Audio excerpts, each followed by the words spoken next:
तरीके से मुस्लिम समुदाय को बहकाया जा रहा है, क्या क्या बातें बताई जा रही है जो एक आम मुसलमान नहीं समझ पा रहा है? देखिए, हमारे नबी पैगंबर हज़रत मोहम्मद सल्लल्लाहु अलैहि वसल्लम के पास अल्लाह ने जो पहला शब्द भेजा था वो था इकरा।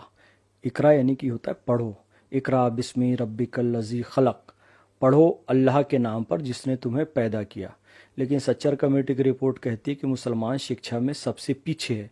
तो जो शिक्षा में पीछे होगा उसे बहकाना भी आसान होगा। बहकाया इसलिए जाता है, इस तरह से बहकाया जाता है कि देखो, इंस्टेंट ट्रिपल तलाक खत्म हो गई। उन्होंने कहा कि तलाक का सिस्टम ही खत्म हो गया, शरीयत पर हमला है। नहीं जी, इंस्टेंट ट्रिपल तलाक यानी कि एक बार में ही आपने तलाक तलाक तलाक कह दिया, वो सिस्टम खत्म हो गया और वो सिस्टम इस्लाम का अंग भी नहीं था। तलाक एक अभी कहा, फिर एक महीने बाद कहा, फिर एक महीने बाद कहा, ये नियम था। मोदी जी ने अकॉर्डिंग टू इस्लाम उसमें सुधार किया, लेकिन मुसलमानों में शिक्षा की कमी है। तो ये ओवैसी लोग कहते हैं जी देखो शरीयत पर हमला हो गया। ठीक उसी तरीके से वक्फ की प्रॉपर्टी पे सुधार हो रहा है, ट्रांसपेरेंसी आ रही है, भ्रष्टाचार से मुक्त होगा, मुसलमानों को वास्तविक इसका लाभ मिलेगा। चूंकि ये लोग खुद कब्जा करके बैठे हैं तो फिर क्या भड़का रहे हैं? मुसलमान भड़क भी जाएगा ये सोच के।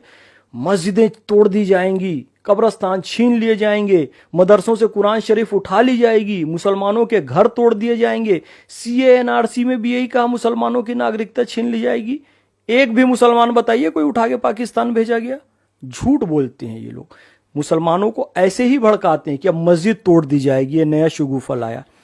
और देश के गृह मंत्री कह रहे हैं भाई एक भी ऐसा नहीं होगा, रेट्रोस्पेक्टिव बिल ये नहीं है। तो मुसलमान इनके बहकावे में ना आए। मैं पुनः कहना चाहता हूं कि किसी मस्जिद, दरगाह, खानकाह को कोई नुकसान नहीं पहुंचाया जाएगा।